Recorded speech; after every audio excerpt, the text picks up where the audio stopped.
नमस्कार. मी प्राध्यापिका मेधा दाते. चातुर्मास्य भागवत सेवेतील आज आपला 65वा दिवस. श्री गणेशाय नमः. श्री गुरुभ्यो नमः. ओम नमो भगवते वासुदेवाय. ओम नमः शिवाय. श्री सरस्वत्ये नमः. श्री कृष्ण स्तुति. कृष्ण गोविंद गोपाल गाते चले, मन को विषयों की विषय से हटाते चले, इंद्रियों शेवटची 2 कडी सॉरी. दुख में तड़पे नहीं, सुख में फूले नहीं, प्राण जाए मगर धर्म भूले नहीं, धर्म धन का खजाना लुटाते चले, कृष्ण गोविंद गोपाल गाते चले, वक्त आएगा ऐसा कभी ना कभी, हम भी पाएंगे प्रभु को कभी ना कभी, ऐसा विश्वास दिल में जमाते चले, ऐसा विश्वास दिल में जमाते चले, कृष्ण गोविंद गोपाल गाते चले, कृष्ण गोविंद गोपाल गाते चले, मन के विषयों को विष से हटाते चले. गोपाल कृष्ण भगवान की जय. संत स्तुती. श्रीमद शंकर देशिकेंद्र भगवान ज्ञानेश योगेश्वर सन्मार्गी जनलावण्या क्षितितला आले तुको बापर, साई दास गणू समर्थ गुरुया संत ब्रजा भीतरी, ठाके हो प्रभु हो प्रसन्न मजत्या सर्वांसवे श्री हरी. गोपाल कृष्ण भगवान की जय.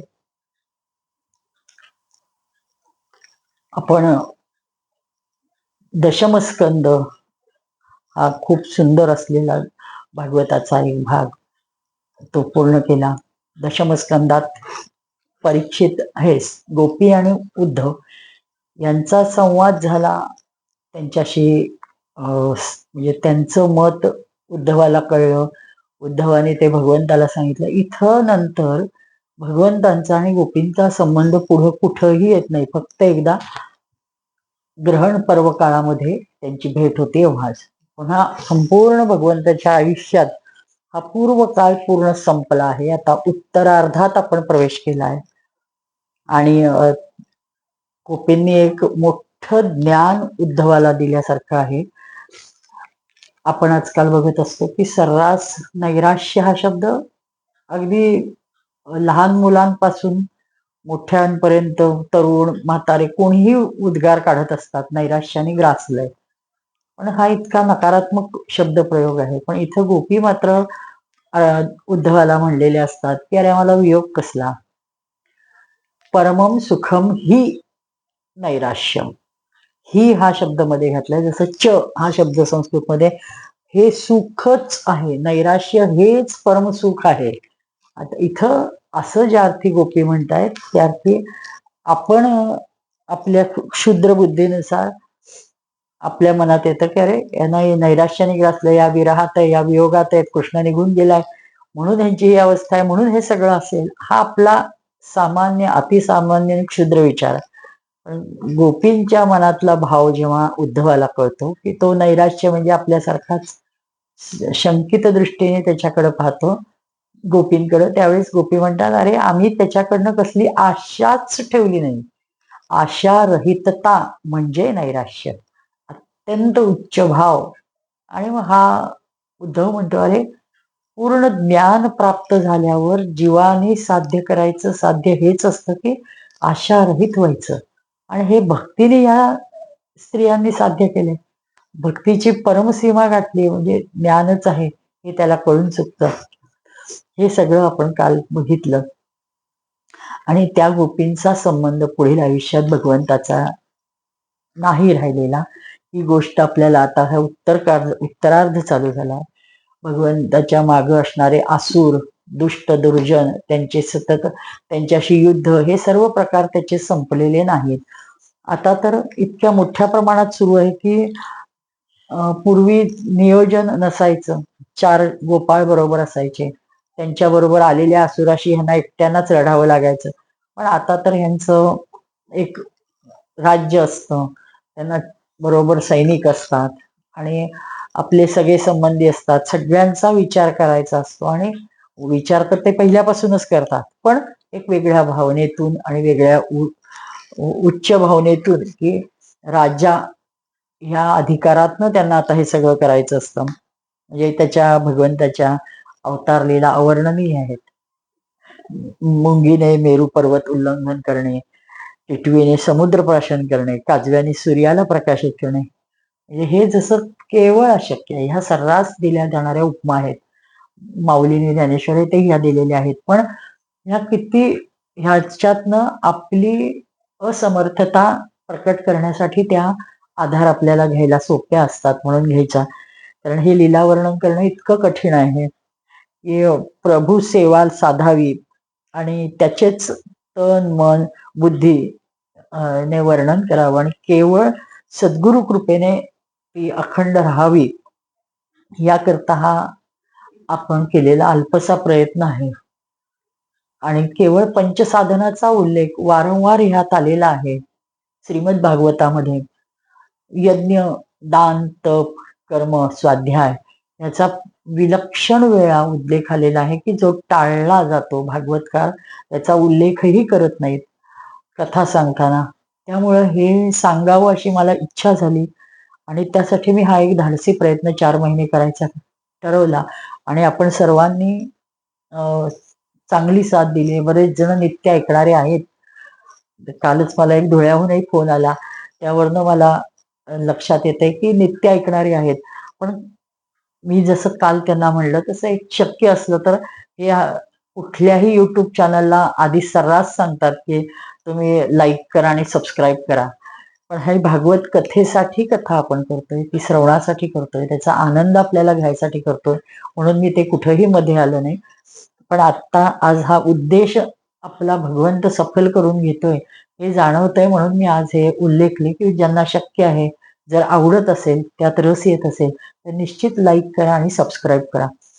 आणि आपल्या कृपेने नवरात्रामध्ये आपलं दशमस्कंद चालू आहे, त्यातही आज अष्टमी नवमीच्या दिवसांमध्ये रुक्मिणी विवाहाचा योग आपल्याकडे आलेला आहे कथेमध्ये. त्यामुळं आपण आता हा कथेचा पुढचा भाग बघतोय. विलक्षण म्हणजे कंसवध झाल्यावर त्याच्या ज्या ही विलक्षण कथा, कृष्णचरित्र अप्रतिम आहे, ज्याची प्रतिमा होऊ शकत नाही अशा आहे. त्याला आपण हे सर्व जे काही ऐकतोय बोलतोय हे सर्व त्यालाच अर्पण आहे, कृष्णार्पणच आहे. मग ते करूया आणि आपण कथा पुढून येऊया. या अस्ती आणि ह्या जे 2 कंसाच्या राण्या असतात, अस्ती आणि प्राप्ती, त्या मगधराज जरासंधाच्या कन्या असतात आणि त्या उलट्या म्हणजे विधवा झाल्यावर त्या जातात परत आणि आपल्या पित्याकडे जातात आणि त्यांना तसं वैधव्यात बघून खूप दुःख होतं. तो आपल्या कंसासारखा शूरवीर असा आपल्याला जावई मिळालाय म्हणून खूप खूप कौतुक असतं जरासंधाला त्याचं. आपल्या मुलींकडे बघून त्याला खूप दुःख होतं आणि तो म्हणतो की ह्याचा आता काहीतरी मला नायनाट करायला पाहिजे. ह्या सगळ्या जणी, त्या दोन्ही जणी चढाओढीने आपल्या वडिलांना रसभरीत वर्णन कृष्णाने कसं मारलं, काय केलं, तो गवळी कसा दुष्ट आहे, यदुवंशी आहे वगैरे सगळं जे काही रसभरीत वर्णन केलेलं असतं ते वर्णन ऐकून त्याचा अहंकार वर डोकं काढतो आणि तो म्हणतो, अरे त्या गवळ्याची एवढी मिजास की त्याने एका राजाचा असा निपात करावा. ठीक आहे, त्याला विष्णू मिळालेला असेल वगैरे गोष्टी असतील, पण आता तो माझ्याकडनं काही वाचू शकत नाही, नक्कीच मला त्याचा वध करायचा आहे असं तयारी तो करतो. आणि मग ते पुढे त्यांचं प्रचंड वेळा युद्ध झालेलं आहे, ते आपण आता बघणार आहोत. जरासंध शुकदेवजी सांगतायत की भरत वंश शिरोमणी परीक्षित कंसाला ज्या 2 पत्न्या होत्या, अस्ती आणि प्राप्ती, त्या पतीच्या मृत्यूनंतर त्यांना अतीव दुःख झालं आणि त्या पित्याच्या राजधानीला निघून गेल्या. त्या दोघींचे पिता मगधराज जरासंध, दोघींचेही पिता तेच होते. त्यांनी आपल्या विधवा कन्यांकडनं सर्व वर्णन ऐकलं आणि 23 अक्षौहिणी सेना घेऊन यदुवंशीयांची राजधानी मथुरेला चारी बाजूनी घेरलं.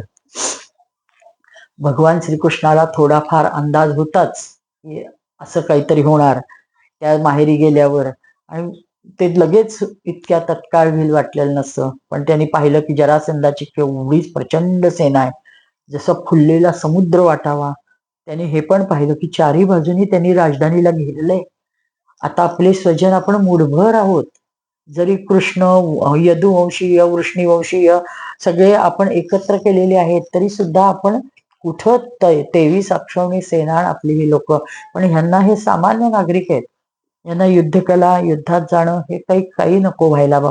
म्हणून देव म्हणतात, आता आपल्याला मनुष्य देह धारण केल्याचा उद्देश एकदम म्हणजे गठ्ठ्याने साध्य करायचा आहे. पूर्वी एक एक असुर यायचे आणि त्यांचा आपण वध केलाय, पण आता ही एवढी प्रचंड सेना, त्यांचा विनाश करायचा आहे. आणि ते म्हणाले की एक छान झालं की जरासंधांना अधीन राहणारे राजे, त्यांचे सैन्य, त्यांचं पैदल, हत्ती, रथ सगळ्यांना गोळा करून तो एकदम माझ्याकडे घेऊन आलाय. त्यामुळं माझं पृथ्वीचा भार आपणहून कमी करण्याचं काम म्हणजे हे दुष्ट दुर्जन लोक मला सहज साध्य करून देत आहेत, आपणहून सहज साध्य करून देत आहेत. त्यांचा मी नक्कीच नाश करेन. मगधराज जरासंधाला फक्त मारता कामा नये, कारण त्याच्या प्रचंड प्रतिष्ठा आहे. त्याच्यावर प्रेम करणारे अनेक दुर्जन दुष्ट आहेत. तो पुन्हा काही दुष्ट दुर्जनांना घेऊन येईल आणि आपल्यावर चढाई करेल, म्हणून त्याला मारता कामा नये एवढं तो स्वतः विचार करतो. बलरामांनाही तेच सांगतो. हेच अवताराचे उद्दिष्ट, आपण सज्जनांचे रक्षण करायचे आणि दुर्जनांचा संहार करायचा आहे.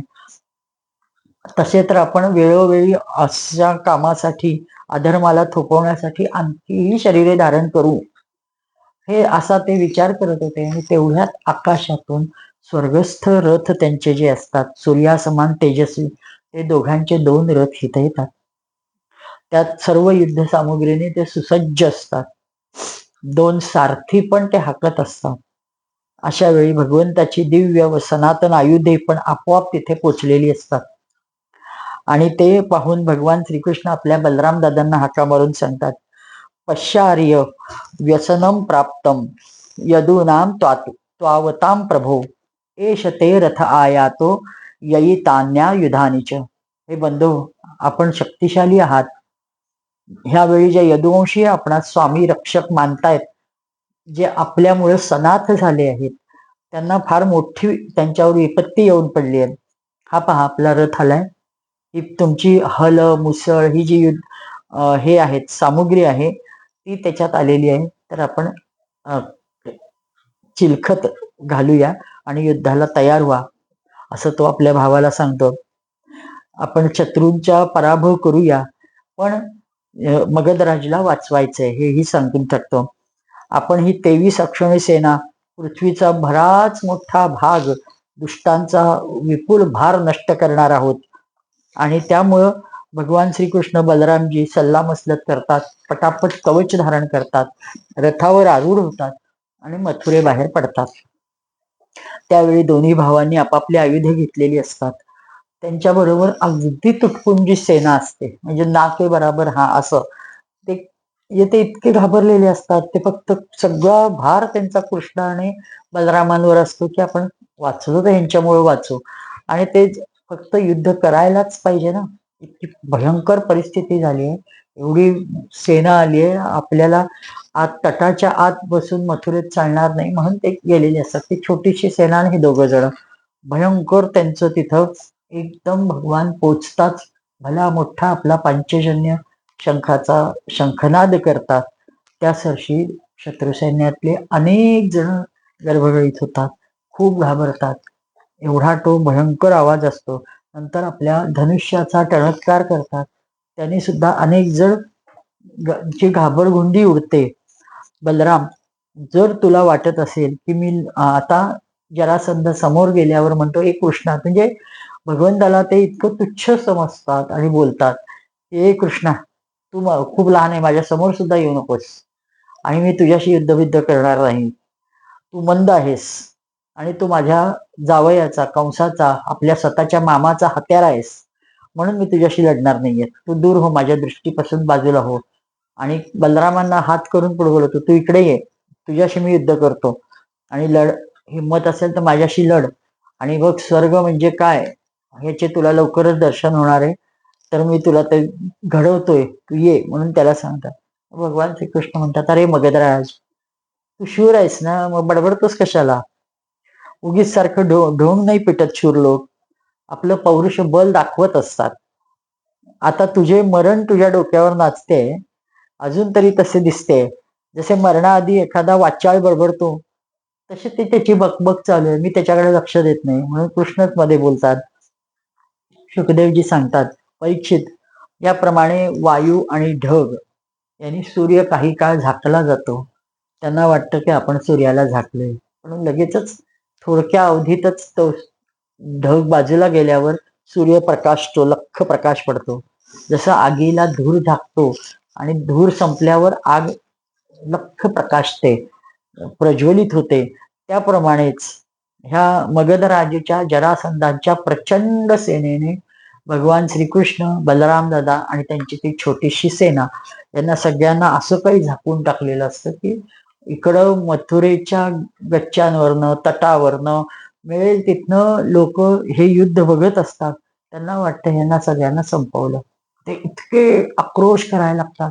कुठंही भगवंताचा गरुड ध्वज असलेला रथ दिसत नाही, तेव्हा त्या मूर्छित पडतात. अनेक जण स्त्रिया मूर्छित पडतात, म्हणजे त्या खूप घाबरून जातात. मथुरेत आरडाओरडा सुरू होतो, काय झालंय, काय झालंय. अनेकांनी श्वास रोधून बघत असतात की ते पडले असले तर पडलेले तर दिसू दे, असं काहींची इच्छा असते. म्हणजे काय आहे ते सत्य समजू दे, असा त्यांचा भाव असतो. त्यानंतर मात्र भगवान म्हणतात की आता थांबण्यात अर्थ नाही. मग ते आपल्या बाणातून एका वेळेस असंख्य बाण सुटतील असे अस्त्र टाकतात. झुंडीच्या झुंडी माणसं ते भराभर मारतात. त्यांच्या धनुष्याचा वेग एवढा प्रचंड असतो, एका पाठोपाठ बाण सोडत असतात. आणि एका वेळेस एक बाण सोडला की त्याच्यातून अनेक बाण निघून अनेक लोक मरत असतात.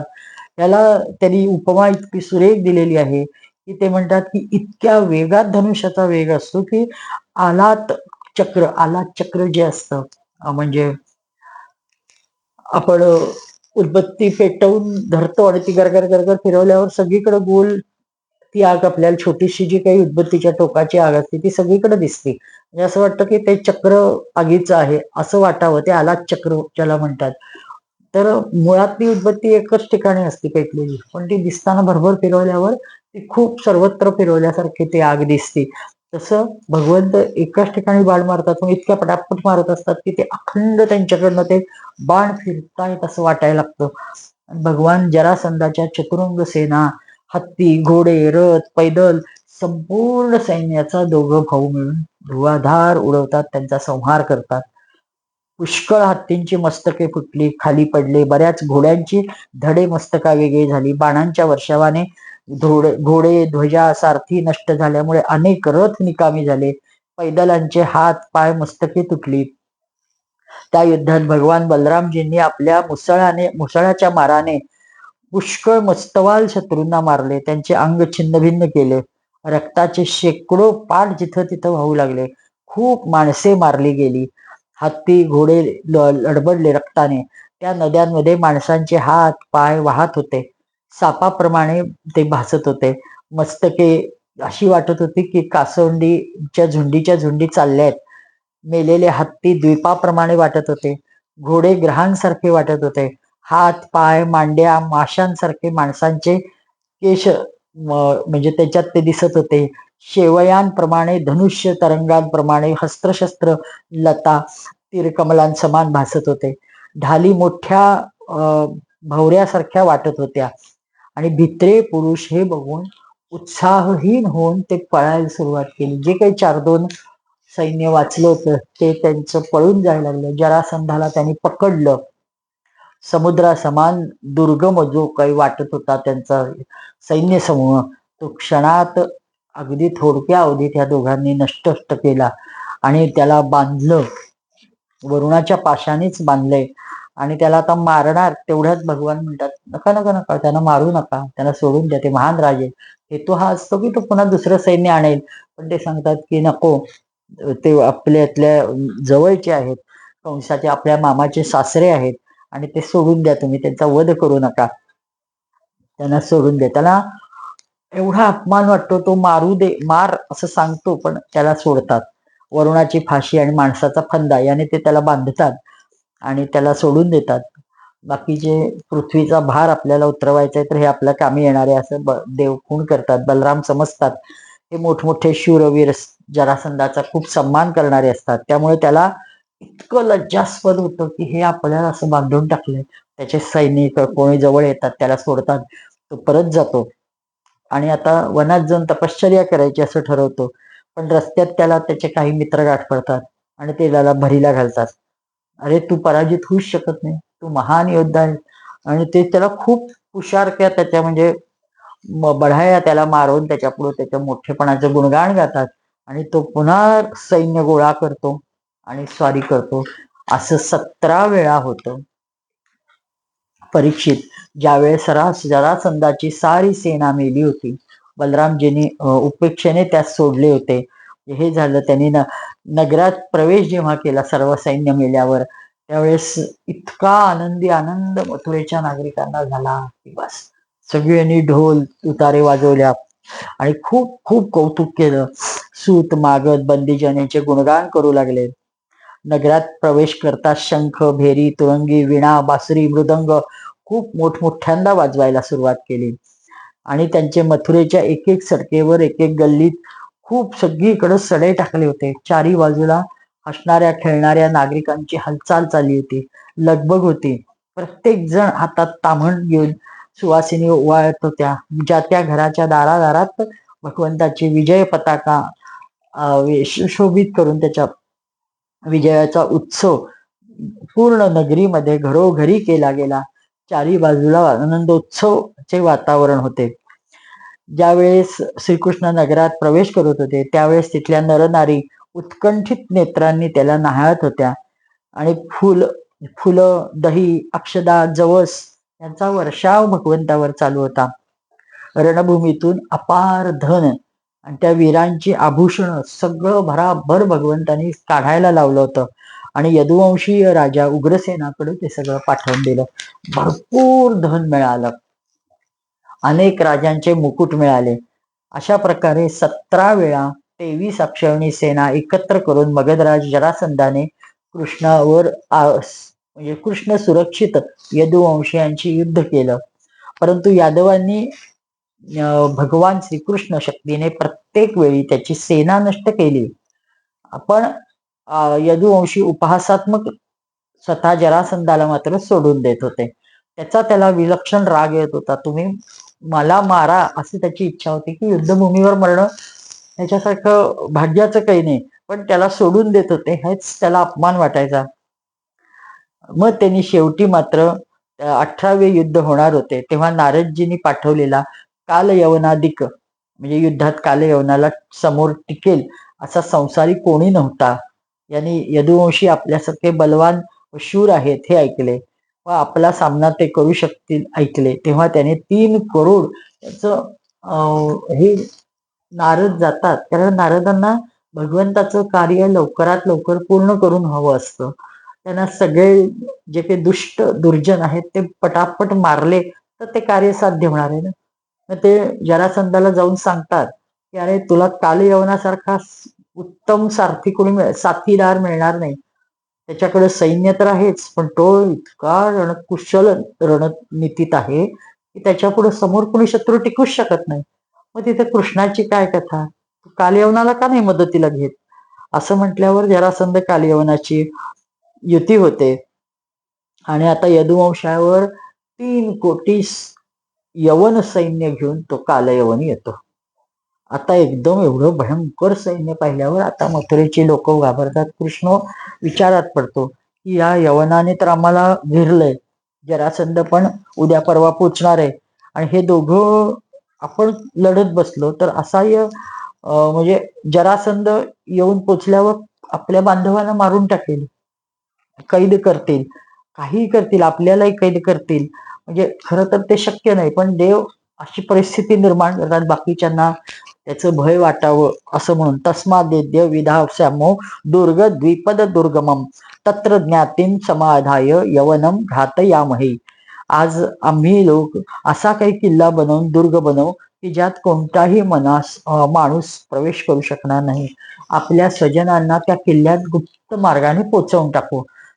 बलरामजी अशी सल्लामसलत भगवान श्रीकृष्ण दोघ जण करतात आणि समुद्राच्या आत दुर्ग बनवले जाते, ज्या नगरात सर्व वस्तू अद्भुत होत्या. आणि हे इति समंत्रस्य भगवान दुर्गम 12 योजन दुर्ग बनवला जातो, म्हणजे तो नगरी वसवली जाते. अंत समुद्रे नगर कुत्स्नाभूतम मचीकरम. हे इतकी अद्भुत करामत असती भगवंताची की त्याची नगराची लांबी रुंदी 38 कोस एवढी असती आणि भव्य नगर बनवलं जातं आणि ते बनणार नाही यातच आश्चर्य आहे. कारण हे सगळं दृश्यते यत्र हि त्वाष्टम विज्ञानम शिल्प नैपुणम रथ्या चत्वर विथीभिर यथा वस्तू विनिर्मितम. हे सर्व करायची आज्ञा भगवंतांनी विश्वकर्मा, जो स्वर्गाचा आपण त्याला आर्किटेक्ट म्हणून आहे, त्याला दिलेली असते. त्यामुळे त्याला ते सहज शक्य आहे. त्याने एका रात्रीत असं नगर वास्तू पूर्ण द्वारका नगरी बसवलेली असते. शिल्पकलेची अत्यंत श्रेष्ठ अशी ती भूमी प्रकट होते. निपुण असं शहर ते प्रकट होतं.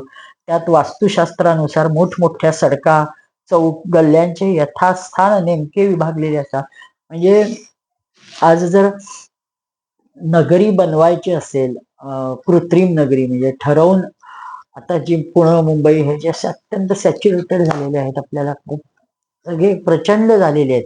पण असं जर वसवायचं असेल, वेगळं करून बनवायचे असेल आणि तिथं जाऊन स्थापित व्हायचं असेल तर कसं व्हायला पाहिजे याचा उत्तम नमुना म्हणजे विश्वकर्म्याने द्वारका जी तयार केली ती आहे. ते नगर अशा सुंदर सुंदर उद्यानांनी, विचित्रशा उपवनांनी युक्त होते, ज्यात देवतांचे वृक्ष, वेली लहरत होत्या. उंचच उंच सोन्याची शिखरे होती जी आकाशाशी हितगुज करत होती. स्फटिकाच्या ओट्या होत्या, उंच व देखणे दरवाजे होते.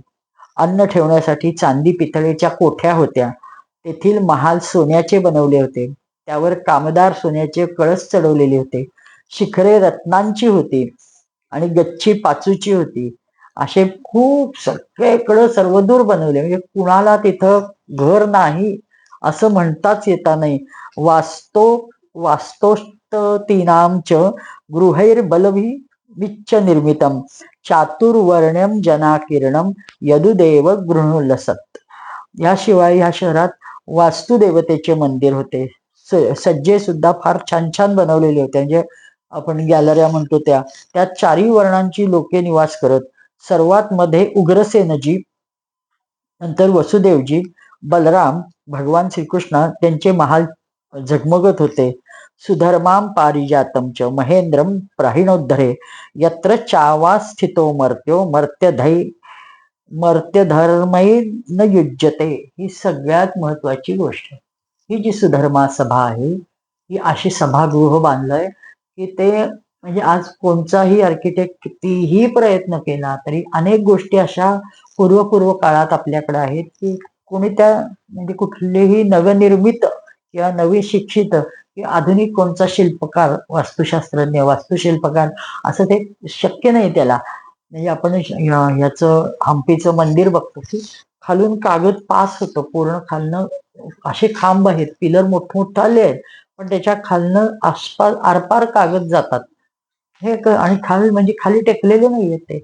असं शक्य आहे का? तसं हेच इतकं सुंदर आणि देखणं शहर बांधलेलं आहे की त्याची तोड नाही. त्यांनी सांगितलं म्हणजे सर्वच बाजूंचं वर्णन केलंय. त्याच्यात त्याला इंद्राने मदत केली.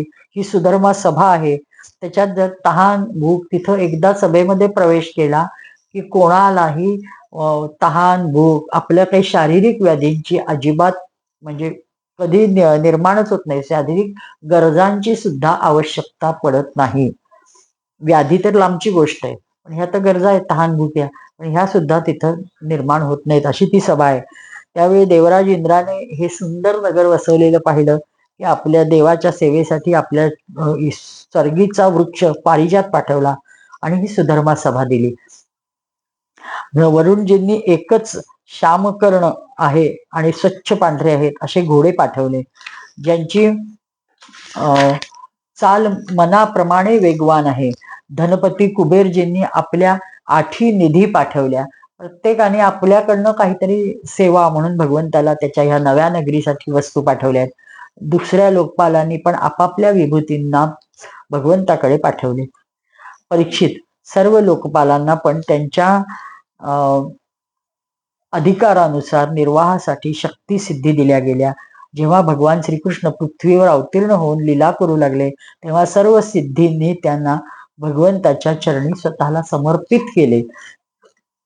भगवान श्रीकृष्णाने आपल्या समस्त स्वजन संबंधितांना आपल्या अचिंत महाशक्ती योगमायेद्वारे द्वारकेमध्ये पोचवले. आता आपल्या प्रजारक्षणार्थ बलरामजींना ठेवले आणि त्यांच्या सल्ल्याने गळ्यात कमलाची माळा घातली. काहीही बरोबर नाही, सगळे एकदा शांतपणे निर्धास्तपणे द्वारकेत पोचलेत ही खात्री पटली की दोघं भाऊ तिथं फक्त राहिले मथुरेत. आणि त्या मथुरेचं जे प्रवेशद्वार होतं त्यातनं बाहेर भगवान हातात कमळची माळा घेऊन आणि अत्यंत सुरेख असा तो पितांबर त्यांचा वर्णन ते सगळं पुन्हा येतच. भगवान बाहेर पडतात, कुठलंही शस्त्र नाही, कुठलंही अस्त्र नाही आणि ते आलेले बघतात. परीक्षिताला राजा शुकदेवजी सांगतायत की ज्यावेळी भगवान श्रीकृष्ण मथुरेच्या मुख्य द्वारातून निघाले त्यावेळी असे वाटले की हा छोटा मुलगा आहे की काय, की पूर्वेला चंद्रोदय होतोय की काय, ज्यांचे श्यामल शरीर फार दर्शनीय होते आणि किती छोटा मुलगा, रेशमी पितांबराची छटा काही विलक्षण दिसत होते. म्हणजे स्वतः काल यवन ते दृश्य बघत बसला. तो त्याच्या रूपात इतका भाळून गेला की आपण युद्ध करायला आलो हे विसरलाच. वक्षस्थली सुवर्ण रेखा रूपात श्रीवत्स शोभत होते. गळ्यात कौस्तुभ मणी झगझगत होता. त्याच्या 4 भुजा लांबच लांब मोठ्या होत्या. हलणाऱ्या कमलासमार कोमल नेत्र होते. हास्य अतिशय मनोहारी होते. कानात मकर कुंडले होती आणि मग ती कुंडले पाहून कालयवनाने निश्चय केला की हाच तो वसुदेव पुत्र वासुदेव. कारण की नारदजींनी जी जी लक्षणं सांगितली आहेत ती सगळी ह्याच्या ठिकाणी दिसत आहेत. म्हणजे हाच असणार. गळ्यात वनमाला हेच आणि हा सुंदरतेची परिसीमा आहे सांगितलंय आणि कमळासारखे डोळे आहेत, हे सगळे बरोबर ह्याला लक्षणं बसतायत. तो कालयवन जे नारदांनी सांगितलंय आणि आपल्या आठवतंय तेच त्याप्रमाणे भगवंताला एक एक लावून बघतो. पण मग तो म्हणतो हे सगळं खरंय, पण हा अस्त्रशस्त्राविना कसा आलाय आणि सरळ माझ्या दिशेने येतोय, म्हणजे मला ह्याच्याशी लढायला अस्त्रशस्त्राशिवायच जायला पाहिजे. म्हणजे हे नीतिनियम शत्रू सुद्धा आणि अत्यंत दुष्ट लोक सुद्धा पाळत होते. समोरचा आपला प्रतिस्पर्धी ज्या स्थितीत आहे त्या स्थितीनुसार आपण युद्ध करायचं. आपण एकट्याने शस्त्र धारण करायचे आणि तो निशस्त्र, हे योग्य नाही. म्हणून ते म्हणतो स्वतः पण त्याच्या समोर बिन अस्त्रशस्त्राचा येतो. आणि मग तो जवळ येताना बघितलं की भगवान पटकन तोंड बदलतात आणि पळायला लागतात उलट्या दिशेने.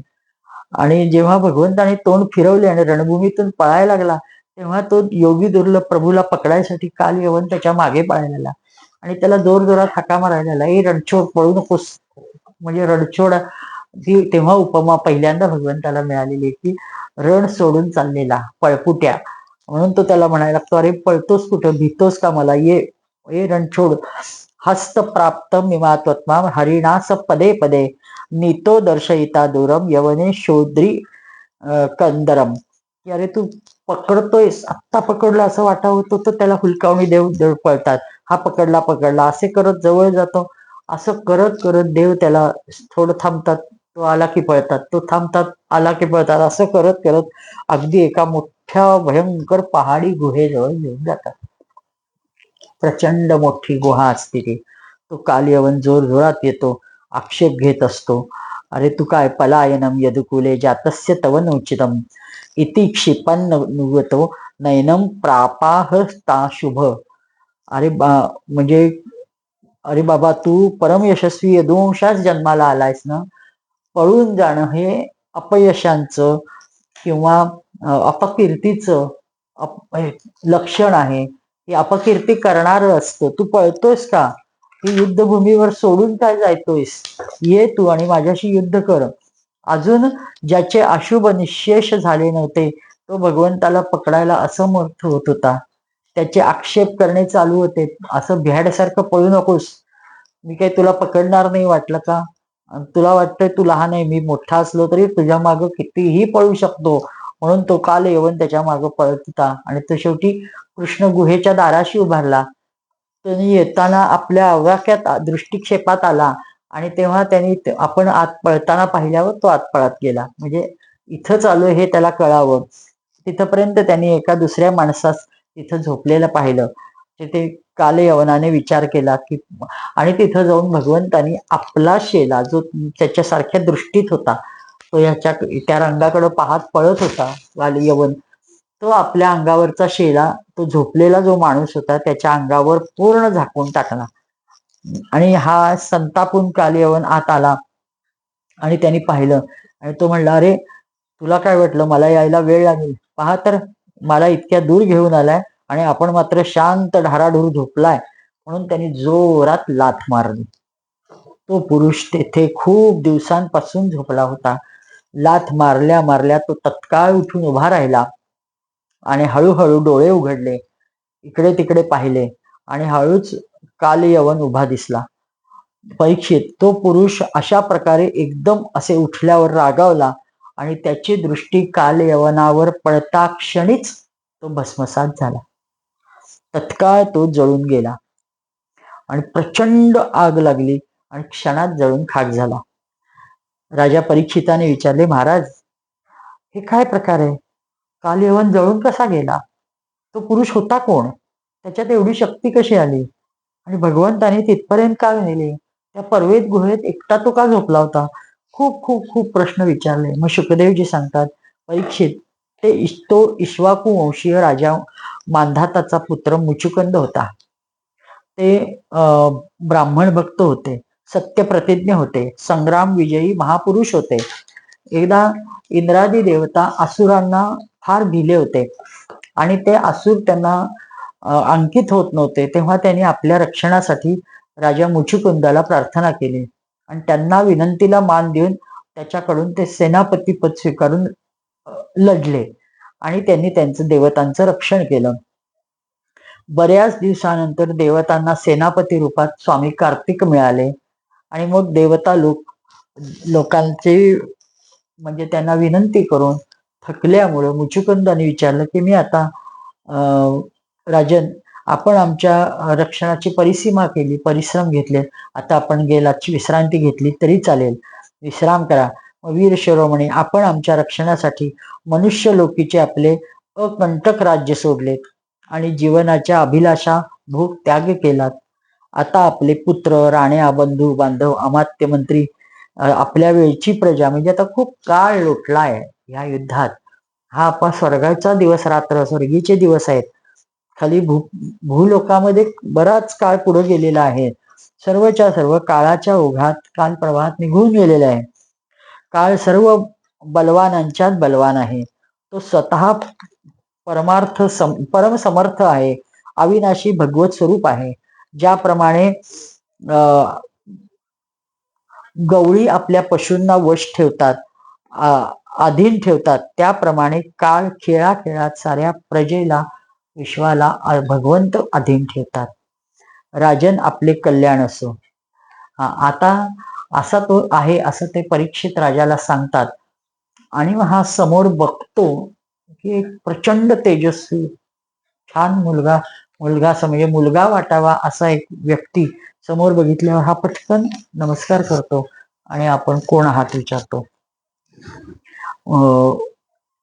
खूप थकल्यामुळे मला झोप लागली होती आणि मला, आपण कोणी सूर्यदेव आहात का अग्निनारायण आहात? खूप प्रश्न विचारतो की नक्की तुम्ही कोण आहात? आपण कमलाप्रमाणे कोमल चरण आपले दिसत आहेत, तरी आपण ह्या गुहेत असे नग्न पायाने फिरता आहात. आपण कोण आहात? म्हणजे बिंबामधील मूर्तिमान अग्निदेव आहात का? चंद्र, सूर्य, इंद्र, अन्य लोकपाल आहात? आपण कोण आहात? मी तर असे समजतो की आपण देवतांमधील आराध्य देव ब्रह्मा विष्णू महेश यातील पुरुषोत्तम भगवान नारायण असावा. ज्याप्रमाणे श्रेष्ठ दीपक अंधार दूर करतो, त्याप्रमाणे आपण या गुहेतला अंधार आपल्या अंगकांतीने दूर केलाय. हे पुरुष श्रेष्ठ, आपण आपणास योग्य वाटले तर आपण आपले जन्म कर्म गोत्र जर शक्य असलं तर सांगावं. तसेच पुरुषोत्तम, आपण आमच्या विषयी विचारत असाल तर मी इक्ष्वाकू वंशी क्षत्रिय आहे. माझे नाव मुचुकुंद. प्रभू, मी यवनाश्व नंदन महाराज मांधातांचा पुत्र. खूप दिवस जागे राहिल्यामुळे मी खूप थकलो होतो. निद्रेने माझ्या समस्त इंद्रियांची शक्ती खेचली होती, त्यांना बेकाम केले होते. म्हणून या निर्जन स्थानी येऊन मी निर्द्वंद्व झोपलो, कोणीही मला इथं उठवू नये म्हणून. अवश्य त्याच्या पापाचेच त्याला जळून भस्म केले, कारण त्या शत्रूंचा नाश करणाऱ्या परमसुंदर आपण मला दर्शन दिले. मला तसा म्हणजे सांगितलं होतं देवतांनी की तू शांत झोप, जर तुझी कोणी झोप मोडली तर तुझ्या डोळे उघडताच तुझ्या समोर असलेली व्यक्ती जळून जाईल. म्हणून तो कालयवन गेला. जेव्हा राजा मुचुकुंदाने अशा प्रकारे हे सगळं स्वतःच माहिती सांगितली, तेव्हा जीवनदाता भगवान श्रीकृष्ण म्हणाले, मी प्रिय मुचुकुंदा, माझे हजारो जन्म झाले, कर्म व नाम आहेत, ते अनंत आहेत, त्याची मोजदाद करता येणं शक्य नाही. एखाद्या माणसाने आपल्या अनेक जन्मात मिळून पृथ्वीवरचे धुळीचे कण मोजले तर ते शक्य होईल, पण माझे जन्म गुण कर्म नाम हे कोणी मोजू शकत नाही. राजन, सनकादी परम ऋषीगण माझ्या त्रिकाल सिद्ध जन्म कर्माचे वर्णन करत असतात. कधी त्यांना त्याचा अंत लागत नाहीये. विज्ञापितो विदिश्चेन पुराहम धर्मगुप्तये भूमेर भारायमाणानाम सुराणाम क्षयायच. हे मुचुकुंदा, असे असून सुद्धा आपल्या वर्तमान जन्म कर्म व नामाचे वर्णन मी करतो ते ऐक. प्रथम ब्रह्माजींनी धर्मरक्षणासाठी पृथ्वीचा भार बनलेल्या असुरांच्या संहारासाठी मला प्रार्थना केली. त्यांच्या प्रार्थनेवरून मी यदुवंशामध्ये वसुदेवजींच्याकडे अवतार ग्रहण केला. आता मी त्यांचा पुत्र आहे, म्हणून लोक मला वासुदेव म्हणून संबोधतात. आतापर्यंत मी कालनेमी असुराचा व कंस रूपात पैदा झाला होता, त्याचा प्रलंबादी अनेक असुरांचा वध केला. हे राजन, हा काल यवन माझ्या प्रेरणेने तुझी तीक्ष्ण दृष्टी पडली आणि तत्काळ भस्म झाला. तुला मिळालेला हा जो वर होता तो मला माहित होता. इथे या गुहेत मी तुझ्यावर कृपा करण्यासाठी आलो. तू प्रथम माझी फार आराधना केलीस. मी भक्तवत्सल आहे. हे राजन, तुला जी अभिलाषा आहे तो मला ती माग. मी तुझ्या सर्व लालसा अभिलाषा पूर्ण करतो. तुला हवा तो वर द्यायला मी समर्थ आहे. जो मला शरण येतो त्याची कोणतीच वस्तू इच्छा काहीही अपुरी राहत नाही. शुकदेवजी सांगतात, भगवान श्रीकृष्णाने अशा प्रकारे सांगितले तेव्हा मुचुकुंदाला वृद्ध गर्गांचे सांगणे आठवले. म्हणजे त्याला पूर्वजन्माचं स्मरण संपूर्ण लक्ष झालं. गर्गमुनींनी त्याला सांगितलं होतं की यदुवंशात भगवान अवतीर्ण होणार आहेत. त्यांनी हे जाणले की स्वयं भगवान नारायण आहेत.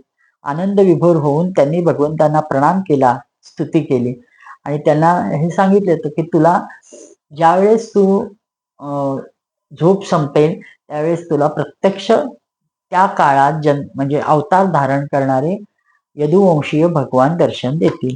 त्याप्रमाणे मला आता हे सगळं आठवलं आणि आपण साक्षात ईश्वर आहात म्हणून तो प्रणाम करतो.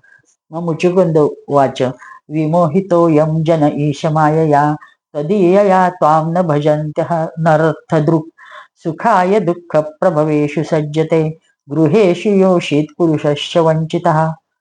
तो म्हणतो की प्रभू, जगातील सर्व प्राणी आपल्या मायेने मोहित होतात. ते आपणापासून विमुख होऊन उगीच फसतात व आपले भजन करत नाहीत. ते सुखासाठी गृहस्थीच्या झंझाटात सापडतात आणि साऱ्या दुःखाचे मूळ धरून बसतात. आपण पापरूप संसार, पण या पापरूप संसारापासून सर्वथा रहित असणारे आहे प्रभू. ही भूमी अत्यंत पवित्र कर्मभूमी आहे. इथं मनुष्य देह मिळणं फार दुर्लभ आहे. त्या मनुष्य जीवन इतके पूर्ण आहेत की त्यात भजनासाठी काही असुविधाच नाही.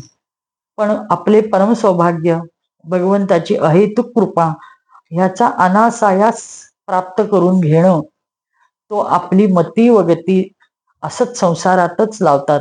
ते न घेता मनुष्य लोक ही मती व गती असंच संसारात लावतात व तुच्छ विषय भोगासाठी सारा वेळ त्यात रत राहतात. घर संसाराच्या अंधकूपात पडतात. भगवंताच्या चरणकमलाची उपासना करत नाही. ते तर अगदीच त्या पशुप्रमाणे आहेत की जे गवतासाठी अंधकूपात पडतात. भगवान, मी राजा होतो. राजलक्ष्मीच्या मदाने मी मदोन्मुक्त होतो. ह्या मरण यातना शरीरासच आत्मा समजायचो. मी स्वतःच फार श्रेष्ठ स्वतःला समजायचो. राजकुमार, राणी, राज्य, खजाना, पृथ्वीचा या सगळ्याचा इतका लोभ होतो की मी त्या लोभात प्रचंड गुंतलेलो होतो. त्या वस्तूंची चिंता मला दिवसरात्र असायची. आपला जीवनाचा अमूल्य वेळ मी फक्त त्याच्या संरक्षणाच्या, रक्षणाच्या चिंतनात वाया घालवला. जे शरीर प्रत्यक्ष मातीचे आहे, घटाप्रमाणेच मातीचे आहे, दृश्य असल्यामुळे त्यांच्यासारखेच आपल्यापासून वेगळे पण आहे, त्यालाच मी माझे स्वरूप समजलो आणि स्वतःला मी नरदेव समजायचो, कारण लोक मला राजा म्हणायचे. अशा प्रकारे मदांध झालो होतो.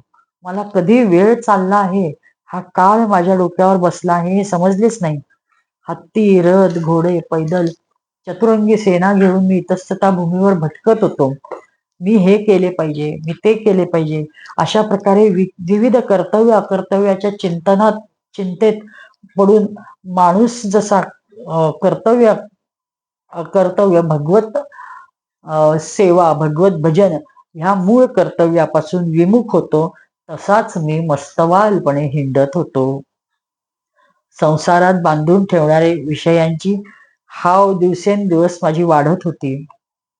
पण आपण त्या मस्तीवाल्या प्राण्यांवर तुटून पडतात व त्याला घेऊन जाता. असा काळ सगळ्यांच्या डोक्यावर काळ रूपाने आपणच विराजमान असता. जो प्रथम सोन्याच्या रथात अथवा मोठमोठ्या हत्तीवरून फिरतो व नरदेव म्हणतो, ते शरीर आपल्या अबाध काळाचे घास बनणार असते. हे मला खूप उशिरा समजले. बाहेर फेकल्यावर ते एकदा त्याच्यावर काळाने घात केली, बाहेर फेकले की पशु विष्ठा मातीत फुटल्यावर ते सडून जाते, किडते किंवा आगीच्या जाळीत पडले तर त्याची राख ढीग होतो. प्रभू, ज्यांनी साऱ्या दिशांवर विजय प्राप्त केला, ज्याच्याशी लढायला संसारात कोणी राहिले नाही, जो श्रेष्ठ सिंहासनावर बसतो, मोठमोठे नरपती पूर्वी ज्या समान होते, ते त्यांच्या चरणी मस्तक झुकवून प्रणाम करतात. तेच परमपुरुष आज माझ्या समोर आहोत. मी आपल्याला शरण आहे. लोक विषय भोग सोडून पुन्हा राज्यादी भोगांना मिळवण्यासाठी दान पुण्य करतात. मी परत जन्म घेऊन सर्वात मोठा सम्राट होईन अशी कामना का करू? आता मला हे काहीही नको. तपस्यात लीन व्हायची ती तरी कामना का करू? कोणचीच तृष्णा नको. आता फक्त आपल्या चरणी चित्त राहू हीच मला वासना आहे आणि तीच वासना सदैव माझ्या हृदयात टिकू दे. हाच वर द्या, देता आला तर. आपल्या स्वरूपी एकरस स्थित राहणाऱ्या भगवंता, जीव अनादी काळापासून जन्म मृत्यू संसार चक्रात भटकतोय ना, व तो संसार चक्रातून सुटायची वेळ कधी येईल तेव्हा निश्चितच सत्संग प्राप्त तरी होत असेल ना. मला बस आता हा सत्संग द्या. भगवान, मी तर असे समजतो की आपण माझ्यावर अनुग्रहाचा वर्षाव करताय म्हणून समोर उपलब्ध झाला. कोणत्याही परिश्रमाशिवाय अनासायास माझे सगळे बंध तोडले. साधू स्वभावाचे चक्रवर्ती राजे सुद्धा आपले राज्य त्यागून एकांतात भजन पूजन करण्याची इच्छा करतात आणि जातात आणि आपल्या दर्शनाची प्रार्थना करतात. हे अंतर्यामी प्रभू, आपण मला सहज प्राप्त झालाय. मी कुठली अशी प्रार्थना केली नाही. मी फक्त माझं कर्म केलं आणि आज आपण माझ्या समोर आहात. आपल्यापासून काय लपणार आहे? मी आपल्या चरण सेवेच्या अतिरिक्त कोणताच वर मागू इच्छित नाही. आता मी पूर्वी कधीही आपली सेवा केली नाही. मी कोणताच उपासना केली नाही. कारण ज्याचा संग्रह परिग्रह नाही ते लोक पण त्या अभिमान वासने रहित आहेत, ते लोक पण केवळ त्याच्या प्राप्तीकरता प्रार्थना करतात. म्हणजे ज्यांच्याकडे परिग्रह पण नाहीये, म्हणजे निर्धन लोक सुद्धा कशा ज्याची प्रार्थना करतात, भगवन भले सांगा तर खरे, मोक्ष देण्याची आपली आराधना करून असा कोण श्रेष्ठ पुरुष असेल की आपणास सोडून सांसारिक विषयांचा वर मागेल. मला काहीही नको प्रभू, मी सत्वगुण रजोगुण तमोगुणाशी संबंध ठेवणाऱ्या समस्त कामना सोडून मायेच्या लेशमात्र संबंधाने रहित गुणातीत एकमेवा द्वितीय चित स्वरूप परमपुरुष आपणाला शरण आलोय. आणि भगवन आपण मला कृपा करा आणि माझे रक्षण करा आणि मला वासना रहित करा, कशाचीही कामना नाही. वर माग म्हणल्यावर किती विषय मनात येतील. जर मी पूर्वीचा असतो तर आले असते, पण आता सार्वभौम महाराज माझा म्हणजे कृपा करा आणि माझ्या मनातली वासना संपू दे आणि फक्त आपली सेवा घडू दे आणि सत्संग घडू दे. तो फार आवश्यक आहे. पुन्हा पुन्हा सर्वांनी सांगितलेलं की सत्संगाशिवाय नाही. थोडा वेळ मिळाला आणि एखादा छोट्याशा सत्संगाचा माणसाच्या मनावर प्रचंड प्रभाव पडतो आणि आपलं आयुष्य सुधारलं जातं, चांगल्या कामी लागतं. हे खूप सत्संगाचं महात्म्य अद्वितीय आहे. ते म्हणतात की मला सत्संग द्या आणि बस तुमच्या चरण सेवेचा सदैव मी त्यातच रत राहू द्या असा आशीर्वाद द्या.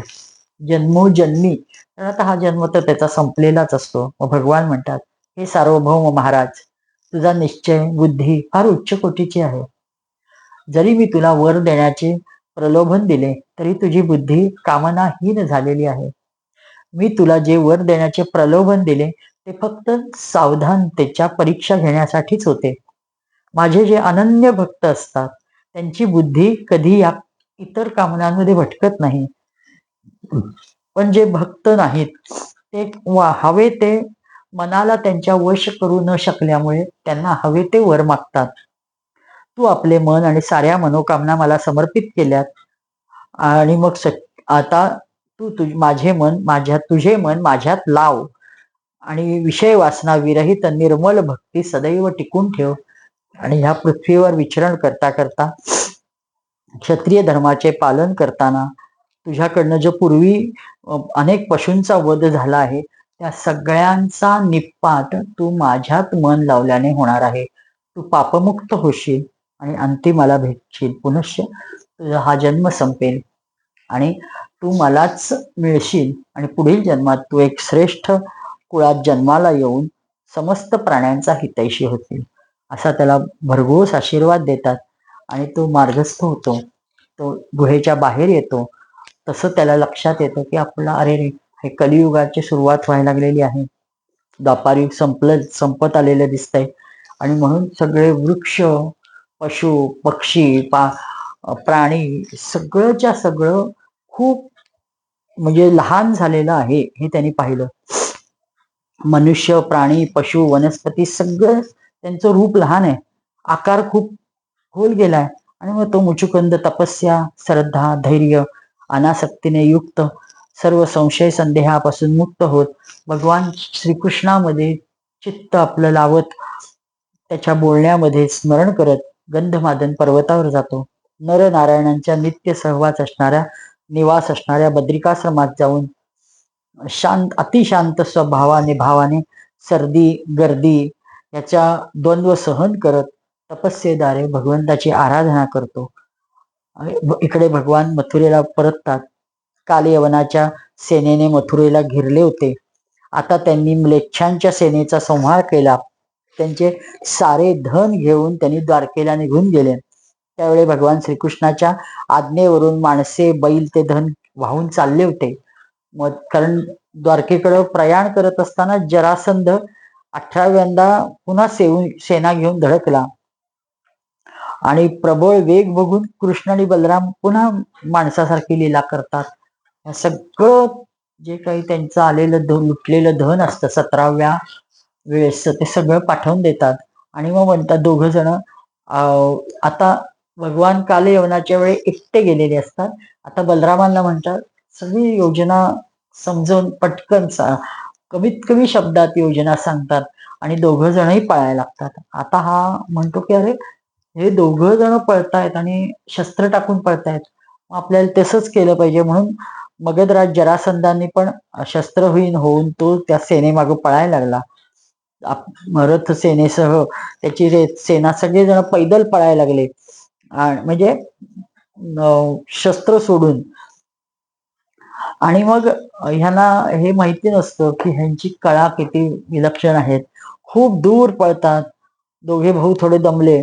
आता खूप उंच प्रवर्षण पर्वतावर चढले.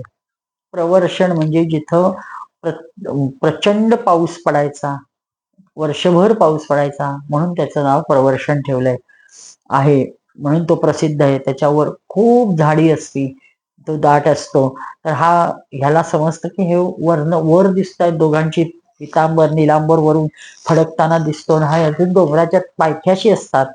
हा म्हणतो की हा डोंगरच जर मी पेटवून दिला तर हे जिवंतच राहणार नाही.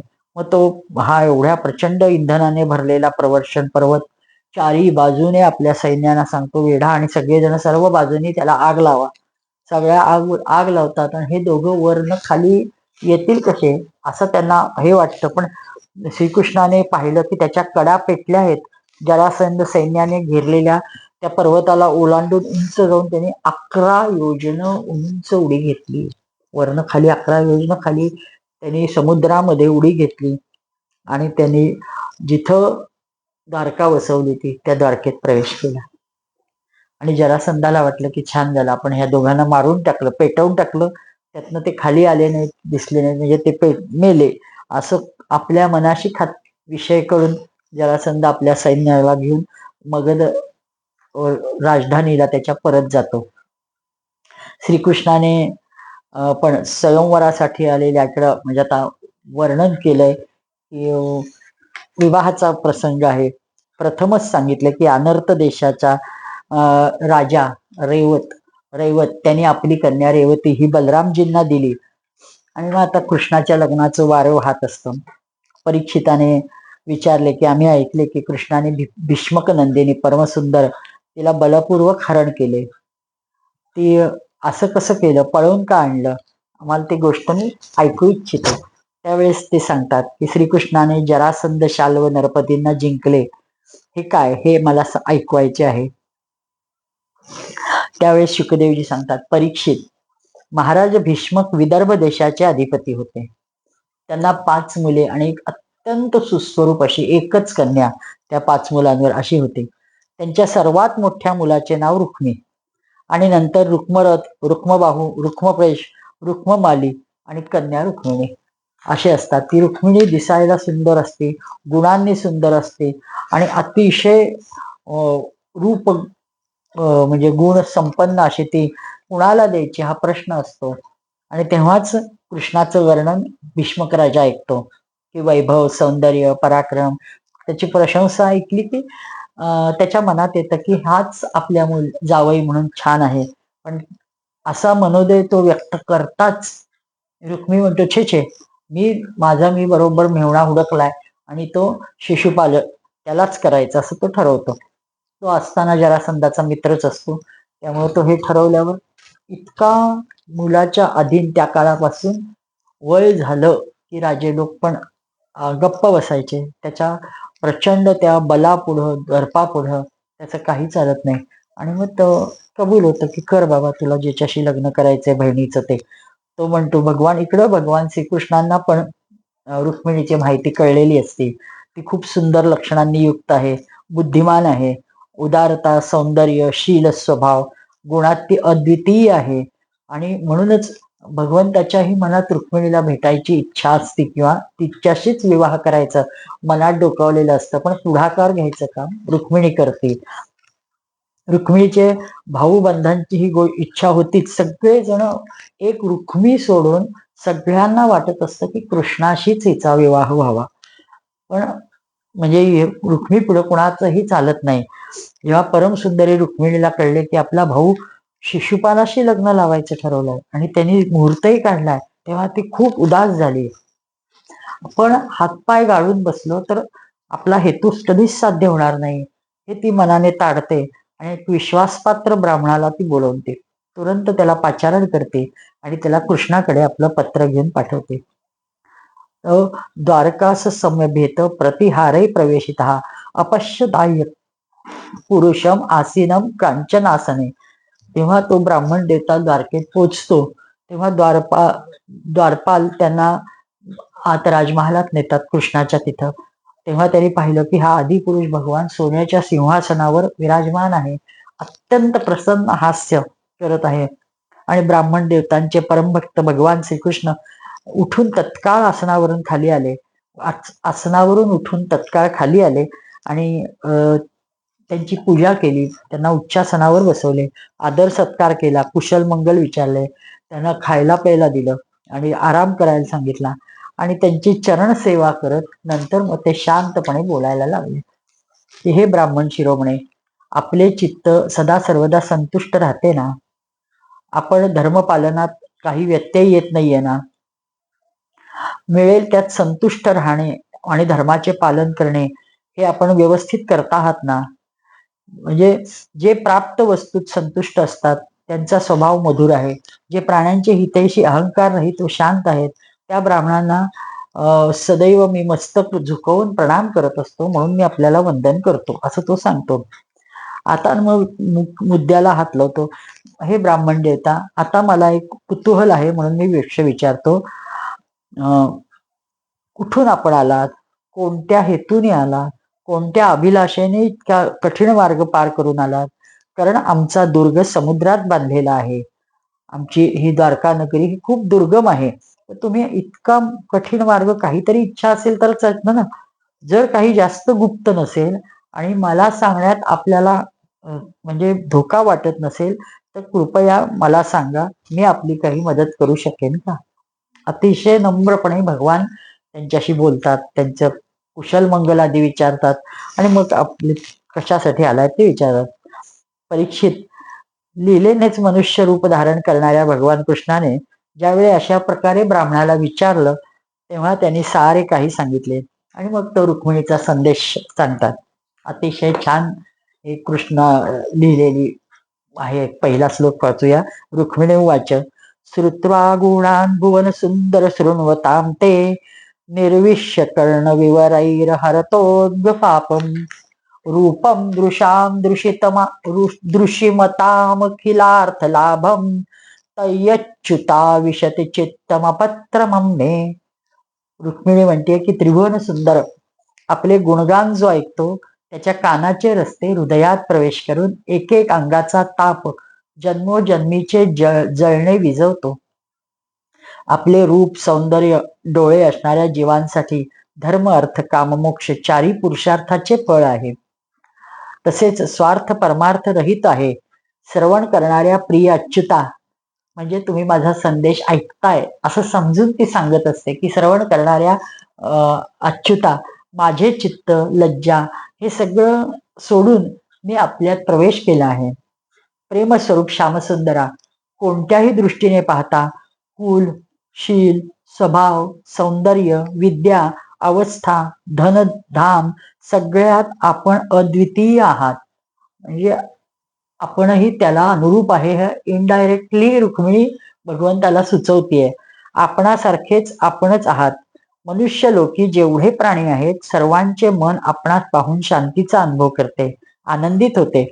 आता असं हे पुरुषभूषणा, आपण सांगा अशी कोणती कुलवती सद्गुणी रूपवती स्त्री असेल, महागुणवती धैर्यवती कन्या असेल.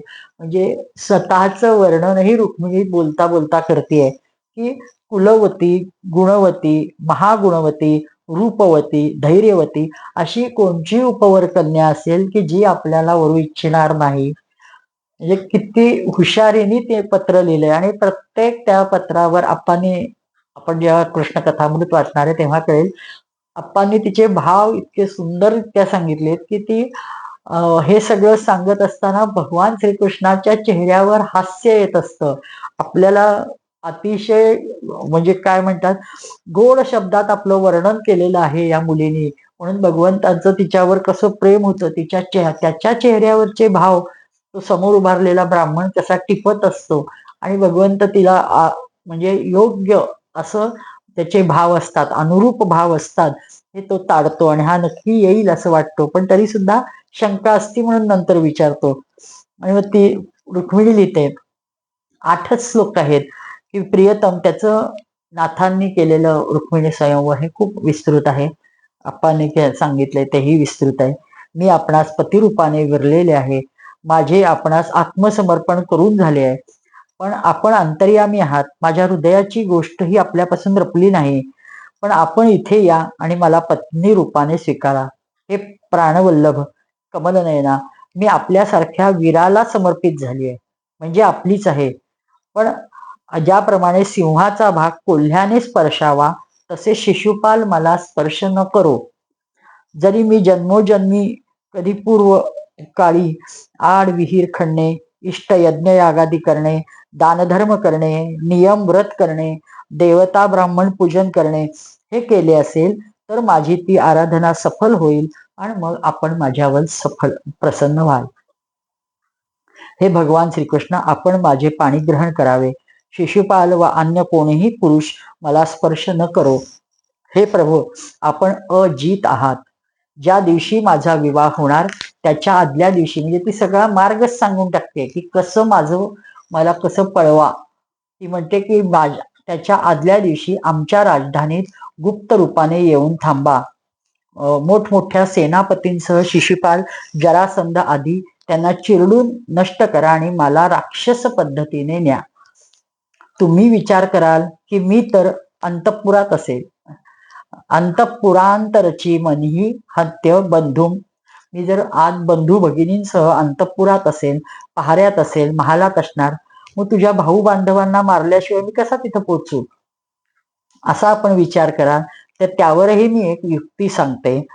आमच्या कुळाची परंपरा आहे, पूर्वे दुरस्ती महती कुलदेवी यात्रा.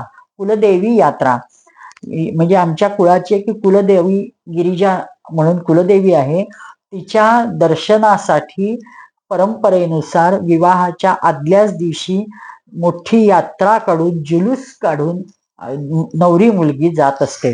त्यात वधूला कुलदेवीच्या दर्शनाला जावे लागते.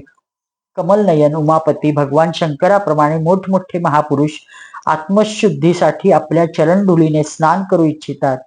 तिथे मी आपला हा तोकडा म्हणजे आपला चरणकमल, चरणाची धूळ इच्छिते. ती मला जर तुम्हाला शक्य झाले तर तिथं येऊन तुम्ही मला पळवा. मी देवीचे दर्शन घेऊन प्रदक्षिणा करेन. प्रदक्षिणेच्या वाटेवर पटकन तुम्ही मला येऊन सगळ्यांमधनं घेऊन जा. ब्राह्मण देवतेने सांगितले, हे यदुष वंश शिरोमणे, हाच रुक्मिणीचा अत्यंत गोपनीय संदेश फक्त मला सांगितलाय, तो मी आता तुम्हाला ऐकवलाय किंवा दिलाय वाचायला हे पत्र. तर आपला काय जो निरोप असेल तो द्या. ती खूप खूप जीव कंठाशी आवून ती वाट बघते उत्तराची. तर पटकन कार्य करा, वेळ खूप थोडा आहे, विवाह अगदी नजदीक आलाय असं म्हटल्यावर भगवान हसायला लागतात आणि त्याचा ब्राह्मण देवतेला हात धरतात आणि आपली अनुरूपता दर्शवतात. बाकीचा भाग उद्या. श्रीकृष्ण अर्पणमस्तु. गमते जणू मानस तीर्थ, द्वादश सोपाने युक्त, निर्मल भक्ती जले भरित, विहरे हरिहंस चित्त, लोक सुकमळे संत द्विज कुळे, सेऊ निरमले भान हरपले रस पिता, आरती करू तुझ भगवंता. ग्रंथ नवे हा श्रीकृष्ण गीते